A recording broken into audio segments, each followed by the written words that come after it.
Good morning, everybody. For the next hour, we're going to be exploring a really important subject, and that is the support for family and friends and carers.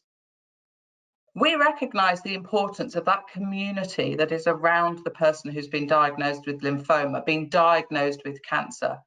So it's incredibly important that we come together as diverse agencies to make sure that you, as families, friends and carers, can get the support you need at the right time, be that emotional, practical or financial. So I'm hoping that we'll have we'll have a great discussion over the next hour, and hopefully you'll get lots of new information and sort of some tips and some advice. So with no further ado, I'd like to introduce you to the panel for the next hour. And thank you so much to our panelists for joining us for this time. We, really value your input and your specialist knowledge, and we know that everybody's incredibly busy. So thank you so much for giving up the time to come and join us on the panel. And we have Eleanor Spink, who is the Maggie's Welfare Benefits Caseworker. That's a big title there, from the Citizens Advice in Southampton. Michael Shan, who's Head of Membership and Volunteering from Carers UK. And Gilly Howard-Jones, who's the Centre Head for Maggie's Cancer Support at Southampton. And you can see that Gilly and Eleanor are sharing a room today. So they'll be moving their laptop screen so we can see them when they're presenting. So hopefully we're going to have 3 fantastic presentations, and then we'll have some time for questions at the end. So with no further ado, I'll hand over to Eleanor. Hi, my name is Eleanor. I work for the Citizens Advice, but I am based at Maggie's as a specific cancer support welfare benefits caseworker on a Thursday and Friday, which is why I'm here with Gilly today. So what I'm going to talk about primarily is the financial side of being a carer. Obviously, there's a lot of pressure and difficulties that you face as friends and families, and support. Benefits are there to help you. I'm going to go through some of the eligibility and different ones. This is obviously not an exclusive list. There are lots of other ways that you can be a carer for somebody. These are the main things. These are the things that are involved in a lot of the questions that you're asked on for eligibility for carers in terms of benefits. So anything to do with washing, dressing, cooking, accompanying or transporting to appointments, managing bills, shopping, emotional support. Emotional support's a big one. People sometimes don't think that they're a carer because they don't do so much of the physical side of things, but they're always on the phone to the person, or dealing with the kind of more emotional side of things. That's a big part of being a carer, as is defined by benefits. The big thing for benefits is that you do this for, especially for carers allowance, which is the main one, is that you do this for 35 hours or more a week. So that's just an important stat. So the main benefits that we're going to look into, of course, there are access to much broader benefits, things like universal credit and stuff like that. That's a much, the eligibility for that is income and savings levels, but these are just specific carers benefits that we're going to talk about today, and the main 3 are carers allowance, carers credit and the carers element of universal credit. So I'm going to go into detail on those 3. So carers allowance particularly, this is the main benefit that is for people who care for someone at least 35 hours a week. The person that you are caring for in order to claim this benefit has to receive one of the following disability benefits. So there's a big list there. Most of them won't be applicable for people. I've highlighted the main 2, which are personal independence payments, also known as PIP. That's the big one. For people working age. The other one is attendance allowance, which is essentially PIP for state pension age. Those are the main 2, but all of these other ones are possibilities, and all of these give eligibility for carers allowance. The important thing is that only one person can claim a type of carers benefit for one individual at a time. So say there are two people who help care for someone with an illness or a disability, only one of them can claim it at a time. Usually the person who provides the most care will be the one who claims it. Further eligibility criteria, you have to be over 16, 35 hours a week, and you have to have been in the UK for at least, well, England, Scotland or Wales for at least 2 of the last 3 years, unless you have specific protection, and it has to be your main base. So you have you know, a home abroad, this has to be your normal base. Yeah, you can't be in education or studying for more than 21 hours a week. You have to have eligibility for benefits, so you can't be subject to immigration control for EUSS. So for people from the EU, it's usually pre-settled or settled status is what it's called. You have to have that to claim benefits. The most important criteria, the one that is the hardest, I would say, to meet, you have to have less than £132 after tax national insurance and expenses. So people who, a lot of people who work a full-time job who are also full-time carers wouldn't necessarily be eligible for carers allowance because they would have too high an income. So that's something else to bear in mind. Yeah, so the amount that you would get for carers allowance if you're eligible is £69.70 a week. If you were on state pension, you can't get the full amount of state pension and carers allowance put together.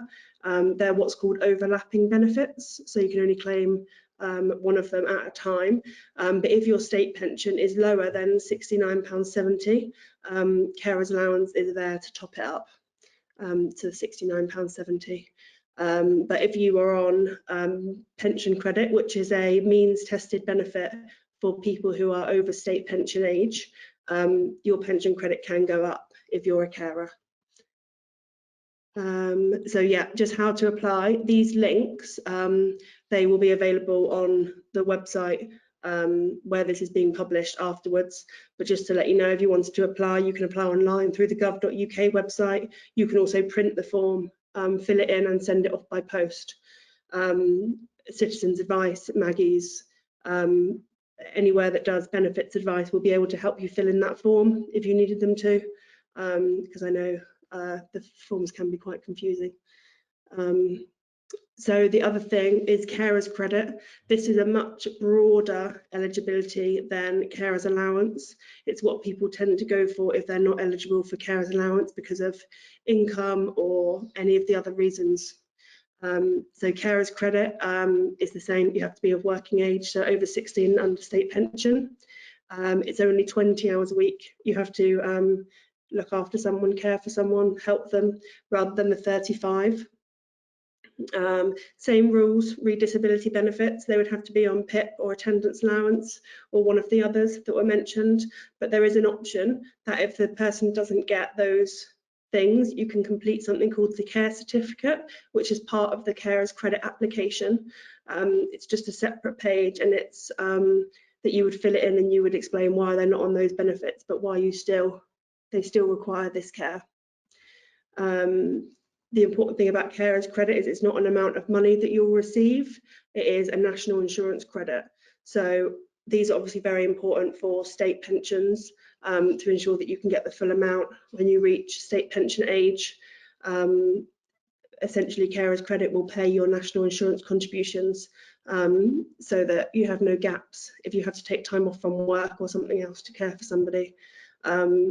These carers credits is the same amount you would get if you're on carers allowance, or if you have a child under 12, you also get the national insurance credits paid for. And you apply for that by a form. So that one you have to print and post, which again, the link will be made available to you, and you can order the form online with that number.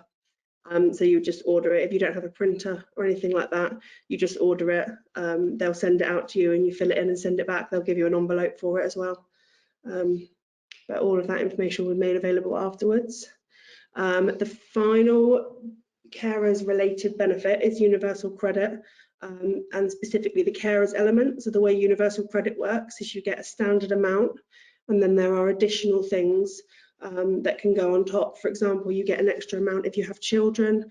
If you pay rent, you can get the housing element. If you have limited capability for work, that's an additional element. And there is an additional element for being a carer. So obviously you have to meet the universal credit conditions, which are, I mean, the main ones are that you can't have more than £16,000 in savings, and your income has to be low enough to qualify. For the carers element, it's 35 hours again. Again, the person must must receive attendance allowance, PIP, any of these, DLA, armed forces payments, anything like that. But what you would get on top of your universal credit is £163.73 per month.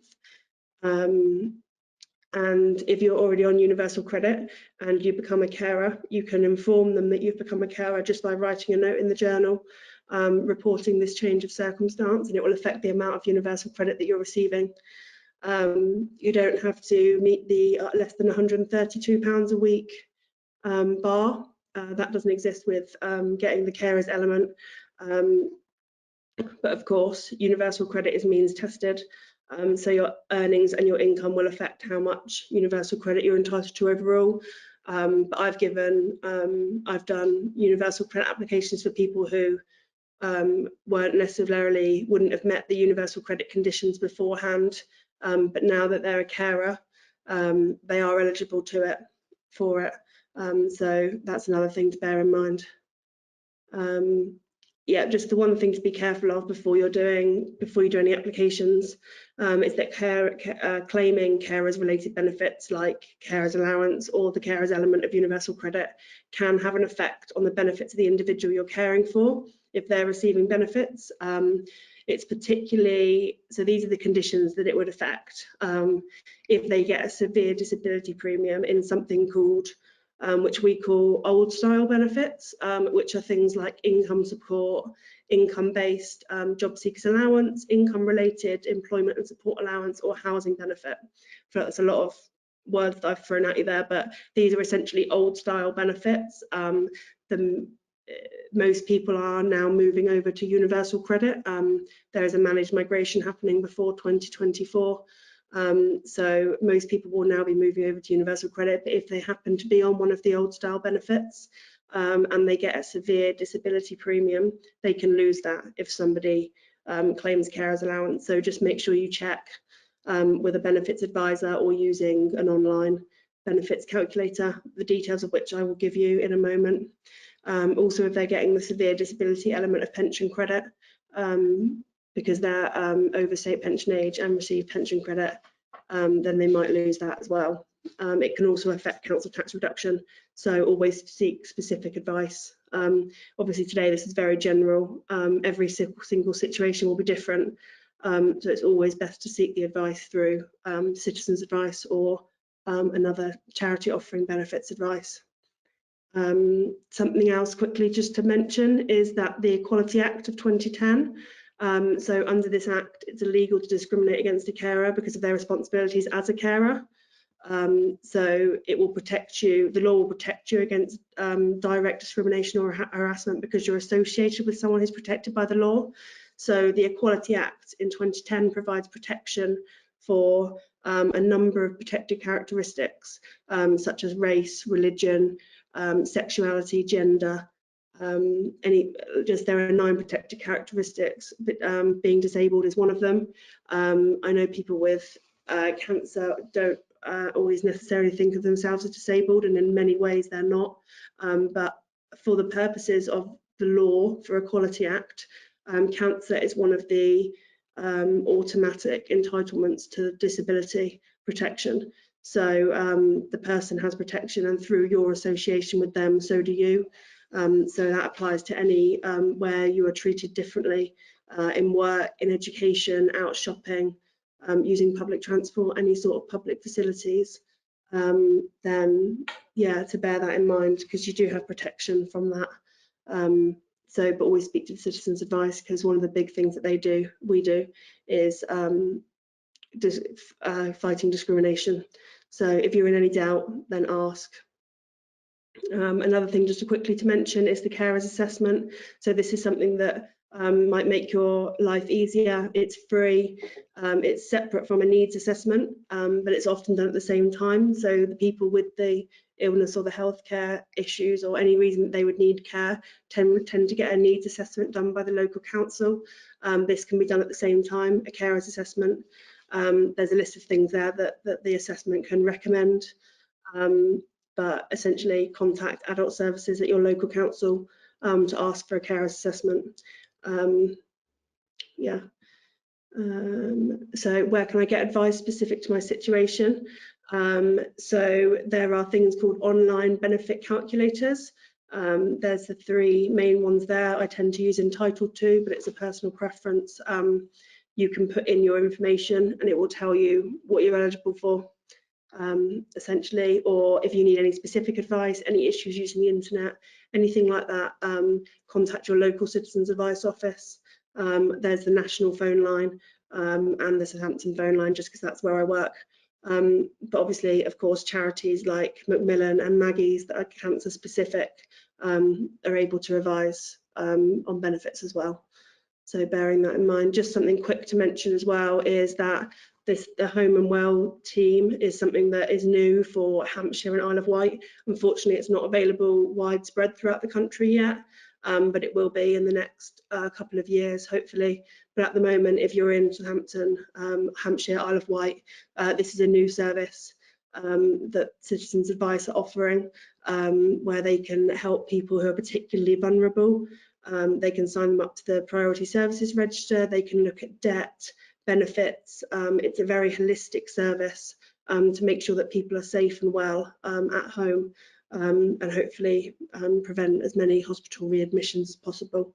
And just that's the referral information. There's an email address, or you can just Google Home and Well Hampshire and complete the form.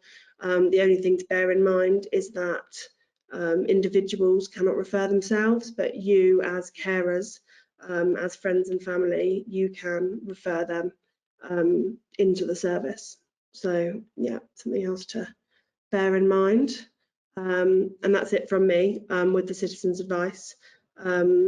Yeah, just to say obviously that the service is completely free, confidential, impartial, and any other queries you have, just get in contact with your local office or us via email at Maggie's. But I think Michael is next to speak, so thank you very much for listening. Hello everyone, good afternoon, great to meet you all even though I can't see you. So my name is Michael and I work for Carers UK, the leading national charity for carers. I've been at Carers UK for over 10 years, just over 10 years now. And I would say that the thing that has kept me at the charity for so long has been all the amazing carers, hundreds, thousands of amazing carers I've met in that time, who are just some of the most inspirational people I've ever met. I'm going to be talking a little about caring and about the support that Carers UK provides in the next 10 to 15 minutes. So first of all, I know Eleanor did touch on this on a definition of who is a carer. So I'll just read this out to you. So this is Carers UK's definition of who is a carer. So if you provide unpaid support to a family member, friend or neighbour, you could be defined as a carer. They may need your help, may need your support because of a disability, illness, mental health condition, or because of their age. And the kind of support provided, I know Eleanor did stress this as well, so I'll just quickly go through this, the kind of support you may provide. So emotional support, household tasks such as cleaning, shopping, gardening, help with organising and taking people to healthcare appointments, helping people with their finances and life admin, helping people with personal care such as washing and dressing, helping to order medication and to ensure people take the right medication, help with getting people around and ensuring people's safety. So a few facts about carers now. So how many unpaid carers are there in the UK? Our very recent research for Carers Week 2022, which was earlier this month, we estimate that from that research, the number of carers in the UK has increased to 10.58 million. So at the census in 2011, which is the most accurate figure we have from the census, the figure was 6.5 million. We're still waiting for the census figures from last year. So our best estimate from our recent research is that the number of carers has increased very significantly to 10.58 million. Next, so the percentage chance of becoming a carer by the time you're 50. This is quite an easy stat to remember. So by the time you're 50, you have a 50-50 chance of becoming a carer. So 1 in 2 chance of becoming a carer. Some of you here, I'm sure, will be working carers as well, juggling work and care. So in terms of the number of people in the UK workforce who are working and caring, that's 1 in 7 people. And perhaps the most shocking statistic is how much do unpaid carers contribute per year to the UK economy. So if all that you do to look after your loved ones had to be taken over by the state, how much would that cost? And we estimate that is an incredible £193 billion, which is the equivalent to a second NHS. So now a little about the work of Carers UK. So we want to create a society that recognises, values and supports carers. I've worked for a couple of other charities which have very ambitious visions and which sometimes feel a bit out of reach, and you think, gosh, can we achieve that? But for me, Carers UK's vision of a society that recognises, values and supports carers is very much achievable. We should be able to achieve that within our lifetimes. We should be able to achieve that in the next 10 to 20 years with efforts from right across society.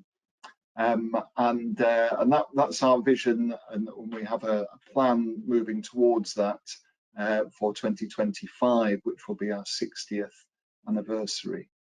And our mission is a simple one: to make life better for carers.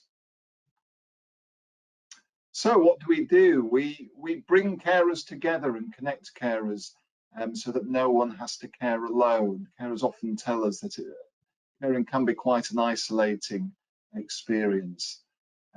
We provide information, support and advice for carers via telephone, online and with our printed resources as well. We have ongoing campaigns to campaign for your rights and improve benefits, and we conduct lots of research as well to support those campaigns, such as our annual State of Caring survey, which some of you may have completed.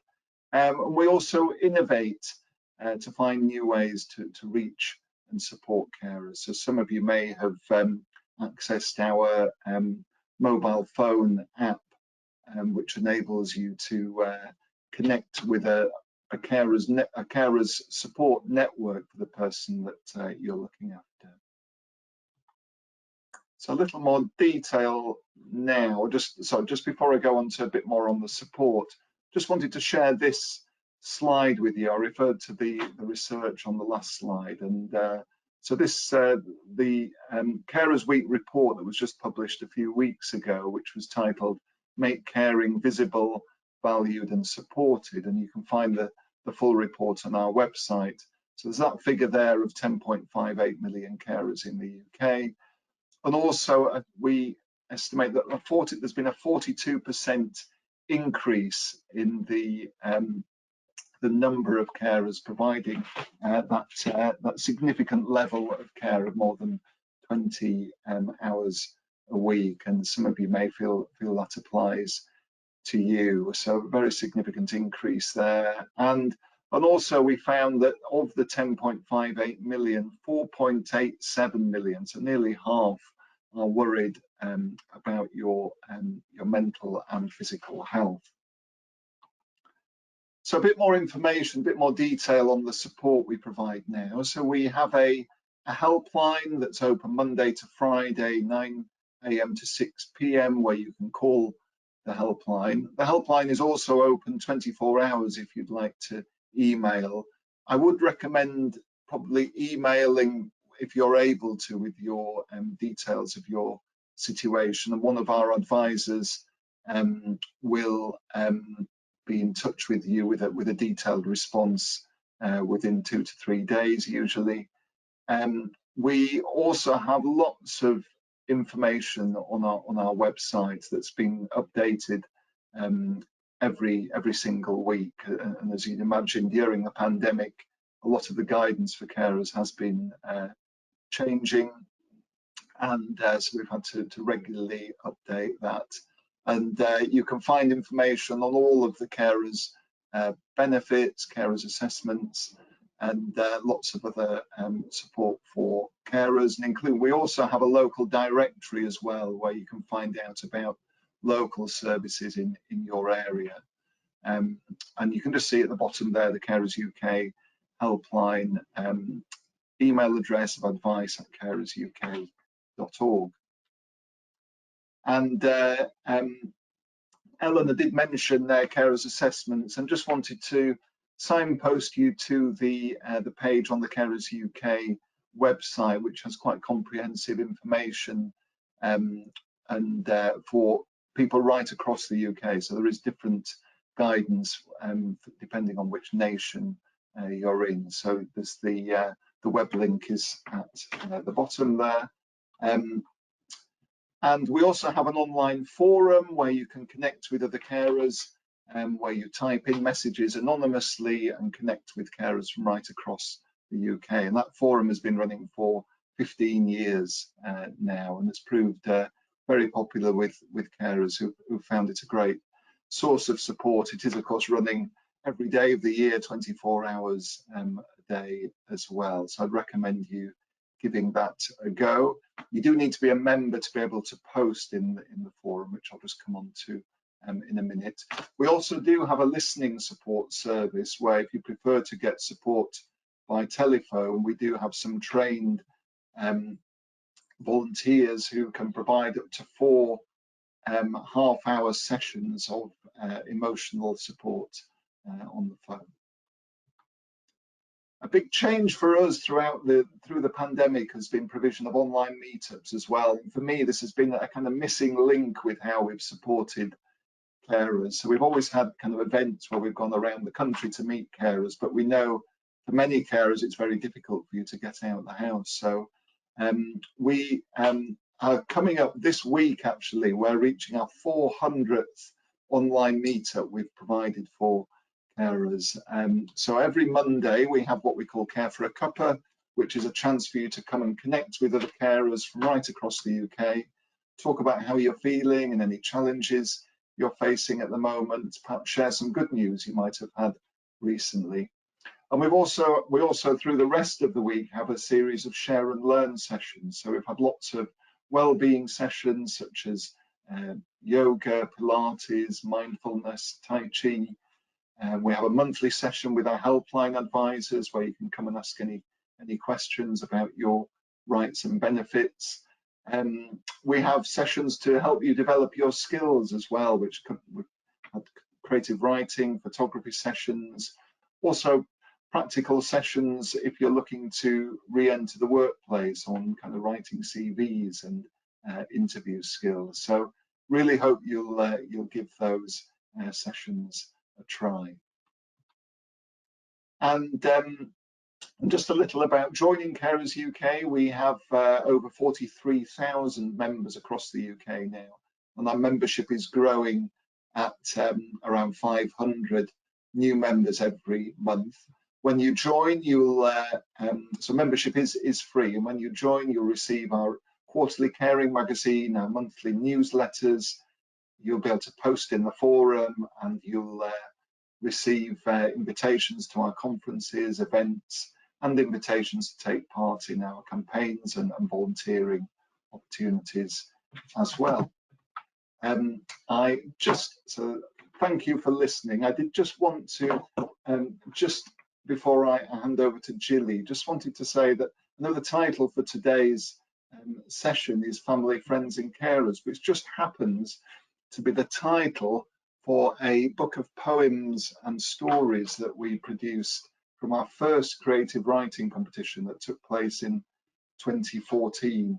And I just wanted to read a very quick poem for you by Heather Smith called A Carer's Prayer. Let me be kind when tiredness overwhelms my weary brain and turns my legs to lead. Let me be brave when truths must be conveyed, confronting the past and all things left unsaid. Let me fight on for you when various rules make nonsense of your rights and reinforce your fears. Grant me the stamina to speak and treat with fools, remaining calm when biting back the tears. Help me to know that somehow life goes on beyond this time of stress and sleepless nights. Help me to smile and love you in the midst of endless, pointless and exhausting fights. And when the caring ends, help me to be kind in my guilt and weariness to me. So thank you for listening, everyone, and I'm now going to hand over to Gilly. Thank you very much, and thank you very much for that really lovely poem. I thought that was encapsulated a lot of feelings I'm sure a lot of people can identify with. Well, hello, my name is Gilly Howard-Jones. I'm the Centre Head of Maggie's Southampton. I have been a lymphoma CNS for about 13 years prior to starting this job, and I've worked in haematology pretty much all my nursing career. And I've been supporting Lymphoma Action for many years, so it's a great pleasure to be able to be presenting today along with Lymphoma Action. So I'm going to talk to you a little bit today about Maggie's. I'm going to talk about what we actually do and how we support our carers, which is a big part of what we do. And then I'm going to talk a little bit about what we actually, practical support that we offer carers, and how this social support, the impact it has for people with cancer and also their friends and family alongside them. So first of all, I'm going to introduce Maggie's. We are a charity that started about 25 years ago, and we're a national charity. We have a lot of people are very fond of us in the areas that we're at. Unfortunately, we haven't got full coverage across the UK yet. We started off in Scotland, and we have about 4 or 5 centres up in Scotland, and we've gradually sort of percolated our way south, really. So we have quite a big presence in the north of England, in Newcastle and Manchester, Yorkshire, Nottingham, moving down to Cheltenham, Wales, Oxford and Cambridge, 4 centres in London, and the Southampton Centre, which opened in January 2021, is the first one on the south coast. So we have quite a broad remit, and we're aiming to get Maggie's at every major cancer centre in the UK in the coming years. So our centres are a little bit different. We have beautifully designed architectural centres, and a lot of people say, what's the difference between you and other cancer charities like Macmillan? And I think probably the most unique selling point about Maggie's is that we do have physical centres in the grounds of hospitals, and these centres are designed to be specifically therapeutic and calming environments for anyone to visit. And I certainly know a lot of our visitors really appreciate being able to spend time away from the clinical environments in the hospital.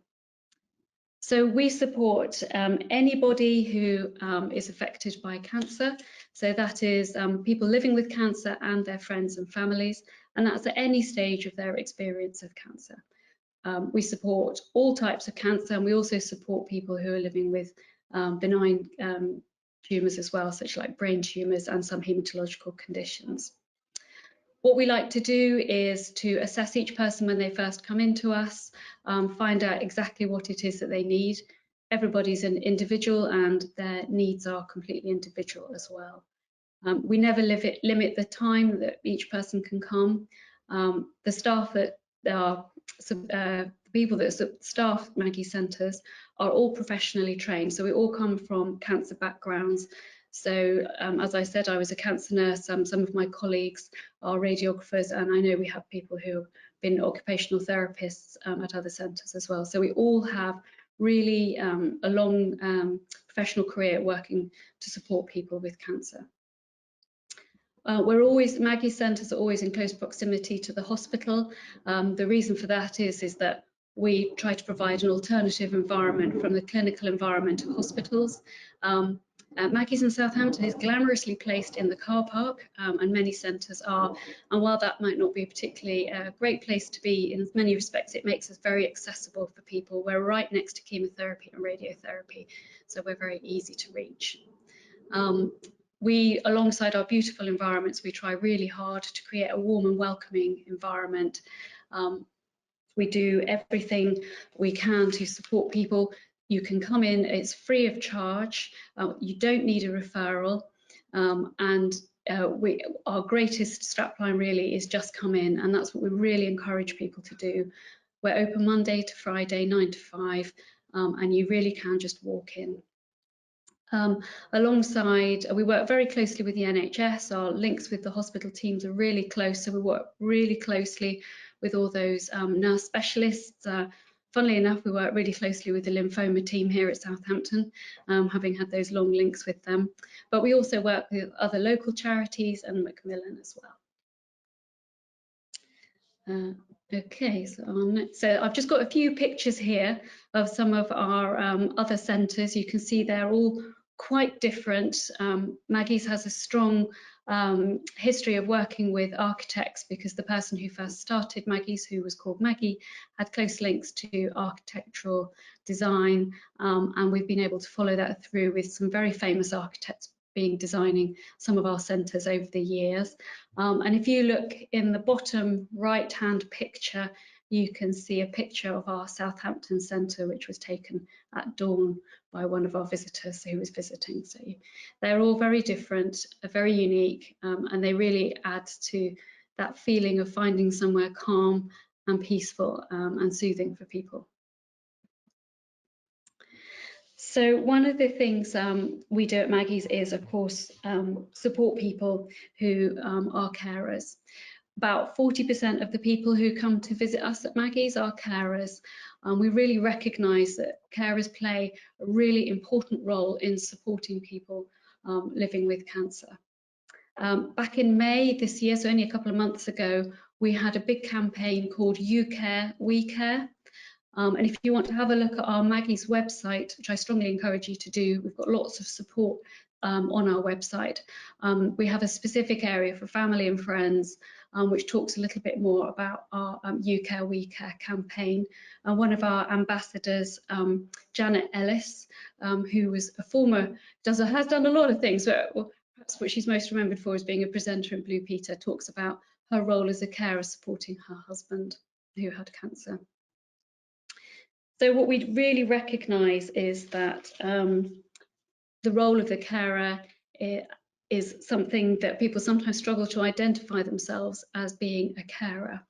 I don't know if anybody was listening to Radio 4 yesterday, but George Alagaya was talking about his experience of living with cancer, and he talked very movingly about the role of his wife and how she had a really huge range of roles in her life as a carer, not only being his wife, also being somebody who transported him, who managed his medication, who looked after him during periods of treatment and illness, and the whole huge pressure that can place on carers. So some people will not see themselves as a carer, they'll see themselves as a wife or a partner, a friend, and they might struggle sometimes with that identity of being a carer. But we support anybody who is supporting somebody living with cancer. I guess one of the biggest things is looking at the ripple effect. Obviously, when someone has a diagnosis of cancer and lymphoma, the focus is on that individual, and rightly so. bearing in mind all the treatments and the changes in their lives that are happening to them. But we really recognise that ripple effect that cancer can have, and that actually the family and friends around them, it impacts them hugely, and this can often be forgotten. We also recognise that people have a huge range of emotions when they find themselves becoming a carer. So many people can feel really overwhelmed by the situation that they find themselves in.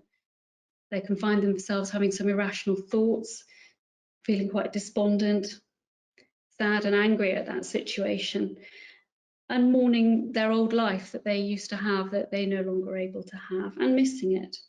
And somebody I was chatting to yesterday in our centre was telling me how she was finding it really hard to manage the family and friends around them, constantly asking her for updates and finding out what was happening with the person that she was caring for, and that huge pressure of managing the information flow as well as actually looking after that person.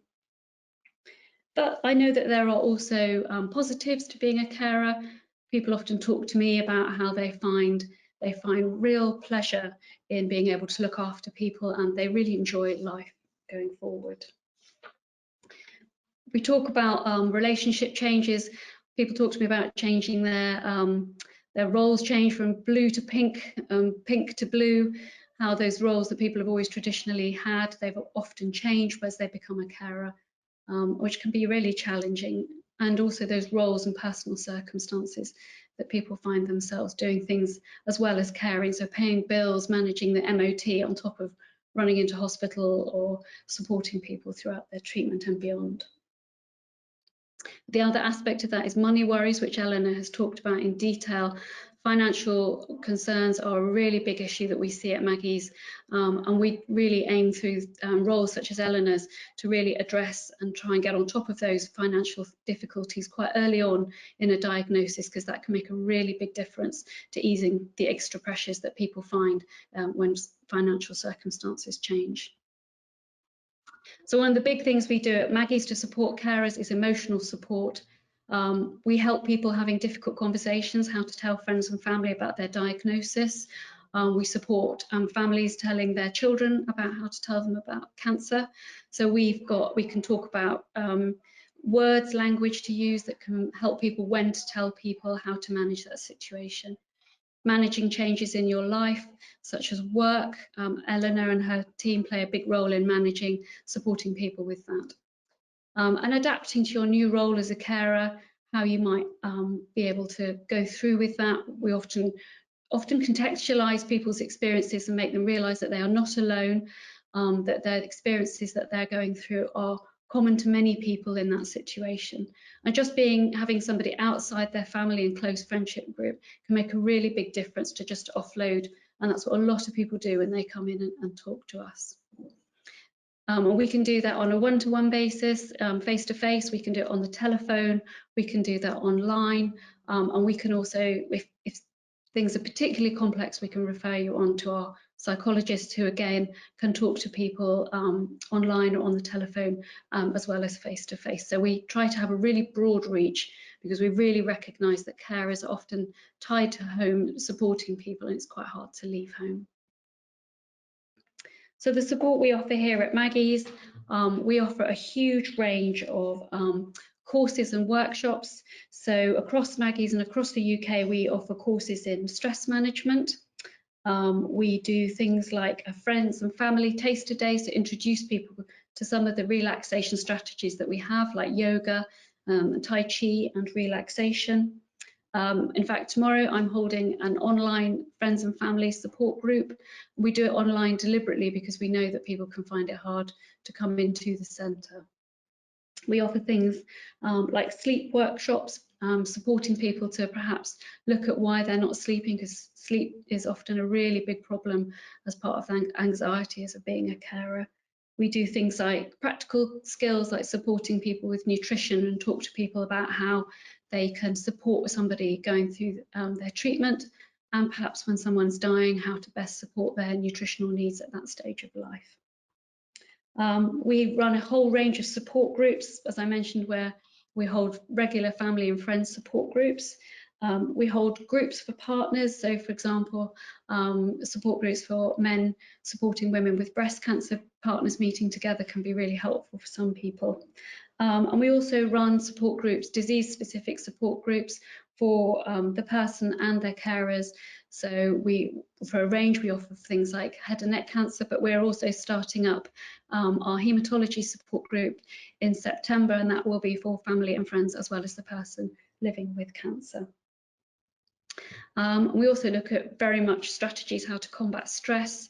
We try and give people some time out to support them with the anxieties and the stress management that they have. So we try to do that quite creatively. Our online relaxation group is a really big win, and we do things like 45 minutes of deep breathing, some visualization, some tension muscle relaxation, and we also do some meditation. And that's really popular with friends and family as well as people living with cancer themselves. We also do kids days because we really recognise that kids are sometimes an overlooked group of people who require a lot of support too, and the more we can support kids, the more we support peripheral carers and the person living with cancer. So we have kids days, which we bring kids to the centre and we just give them a fun day, but bringing them together and giving them the opportunity to talk about their experiences with each other and with us. And I've also mentioned again our concerns about money worries, so that's another really big component of what we do here at Maggie's. Just before I go on, I'm going to talk a little bit. I know I'm talking a lot about Maggie's, and I know a lot of people will think, well, that's all very well, but there isn't a Maggie's centre near me. What we will say is that here at Southampton, at every single Maggie's centre across the UK, we support people across a wide geography. Here at Southampton, we regularly support people in the southwest of England, as far east as Brighton. We support people on the Channel Islands, the Isle of Wight, and even the Falkland Islands and North Hampshire. And I know that the Maggie centres across the UK, we do that across the UK, so we will be offering face-to-face as well as telephone support and online support, and that goes for the rest of the services like our benefits advisor as well. So a lot of the time we talk about how does this, so it's all very nice having this support, but how does this help people? But what we do know is that the more social support people receive, the person living with cancer and their carers, this can have a really big impact on their long-term outcomes of health. So we know it lowers their morbidity and mortality, it increases their health-related quality of life and well-being. They tend to use less health services, and they tend to have much less social distress. So engaging in some of these things can really have a big impact on carers and the person living with cancer. So I'm going to end it there. I just want to say thank you very much for listening to us. I'd encourage anyone to look at our Maggie's website, and particularly at our UK We Care Carers campaign under the Family and Friends group. And anybody's very welcome to contact me or anybody across the Maggie's organisation. Thank you very much. Thank you so much, Julie. Thank you all of our panelists. They were three incredible presentations, and I'm sure that's given everybody who's watching and everybody that will listen a lot of food for thought. And I'm just going to add to those services that are available for you as family, friends and carers, if I may, just to give you a brief outline of lymphoma action services, all of which you will find on the website. And if you go onto our website, you will find there's a special section for family, friends and carers, and a booklet about when someone close to you has lymphoma. You can watch videos, listen to podcasts, maybe even join our closed Facebook group where 50% of members are actually family, friends and carers, or maybe our online support meetings, which happen a couple of times a month as well. So lots and lots of ways that you can get support and advice. Questions? Michael, if I can come to you first, and please just ask, where can we get that amazing book of poetry from? Because that was truly a lovely poem. Right, yes, we do have copies still. We ran the creative writing competition for 5 years, and we had amazing responses, way bigger response than we expected. I think we had, the first year we had something like 300 poems and stories sent in, and then it was 500, 700 the following years, and so we produced 5 anthologies and of the poems, and so that's it. There we go. Yep, and family, friends, and carers, and so we produced 5 anthologies of the kind of the winning poems and stories from the competition, and then selected poems that were chosen by carers as well. So I can provide, you can get them from the Carers UK website if you go to the shop. Eleanor, an interesting question for you. What happens if 2 family members both feel that they are the main carer? Who decides which one is the main carer and gets benefit? So if you really can't decide, you can ask the DWP to decide, and they will look at who they believe does the most caring. So yeah, the DWP can decide for you. I haven't come across a case where you haven't, because usually, obviously, either one is eligible and it's quite clear and the other's not, or there is somebody who is the main carer, but you can ask the DWP to decide for you. Lovely, thank you, Eleanor. Julie, you mentioned a lot of multidisciplinary professionals being available at the Maggie Centre. Do you have any doctors or medical people at the centres? Actually, generally speaking, we don't employ doctors, but we do work really closely with our clinical teams, and we often will host doctors. Sometimes they come actually to see patients at the Maggie Centre because it's a much better environment to maybe have some difficult conversations or to talk through particular issues, so best not held in the hospital. So no, we don't specifically employ doctors, but we work very closely with the ones that we do work with. Oh, thank you very much. And Eleanor, just another one for you. Obviously, it seems from what you were saying that the application process can be quite complex. And you did signpost people to where they could get assistance with that. The question is, does the Citizens Advice Bureau assist with all of those benefits, or are there specialist places for certain benefits? No, the Citizens Advice will help any benefits, and the same with benefits advisors. I work at Maggie's, the Cancer Support Centre, but I do applications not just for carers allowance or PIP or anything like that. I've helped people with universal credit, job seekers allowance, anything. There's not a charity that will do specific benefits. The only kind of limitation I would say is at the moment, obviously because of COVID, not every Citizens Advice office is offering face-to-face for everybody.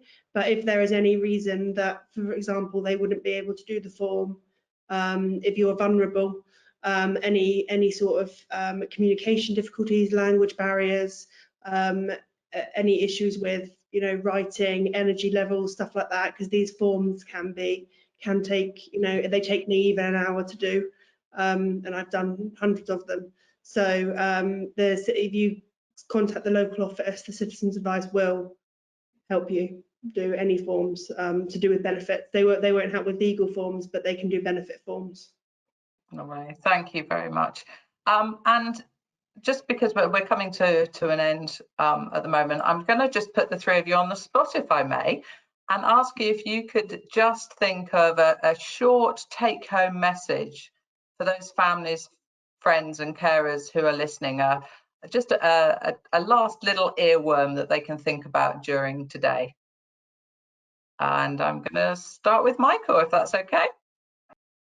Yeah, sure. Well, I said that many carers can feel very isolated, and we know that it can take carers on average 2 years to recognise yourselves as carers and to access support, and people do struggle on for many years and feel their friendship groups reduce and feel quite isolated. But so just to say, you're not on your own. There are many other carers out there who are experiencing similar challenges to yourselves, and I'd really encourage you to connect with other carers. Throughout the pandemic, the online meetups that we've been providing, carers have said it's been a real lifeline, and they've really loved connecting with other carers from right across the UK, many of whom they would never have met otherwise. And so I would really encourage you to connect with other carers. Lovely, thank you. And Eleanor and Julie? I would say please reach out and check whether you are eligible for anything. I've helped a lot of people who have never done one before and just don't think that they're eligible for anything but are. So if you do an online benefit calculation, you know, and it comes up you're not eligible for anything, at least you've checked. But absolutely just phone the Citizens Advice, use the online benefit calculators, just check, because there is help out there. You just have to reach out and get it. No one's going to offer you benefits. You have to apply for them. Brilliant, thank you. Julie? And I would really sort of echo what both Michael and Eleanor have said, and that is connect up with people. And I mean, I think Maggie's is a great place to connect. We get people really value the connections that they make here, but we're not the only place. There are lots of other organisations that will offer support, but you will find a really welcoming environment, I'm sure, everywhere you go. Clearly I advocate Maggie's, but there are lots of other places, so please do reach and meet other people and connect. Thank you so much. I think there's some really good take-home messages. So on behalf of Lymphoma Action and everybody who is watching live today and will watch the video in the future, can I just thank you again, Eleanor, Michael, Julie. Fantastic presentations, real food for thought, as well as some practical tips to support family, friends and carers emotionally and practically and financially. Thank you so much. Thank you to all of those of you who've joined you live. Have a great day and take care. Bye.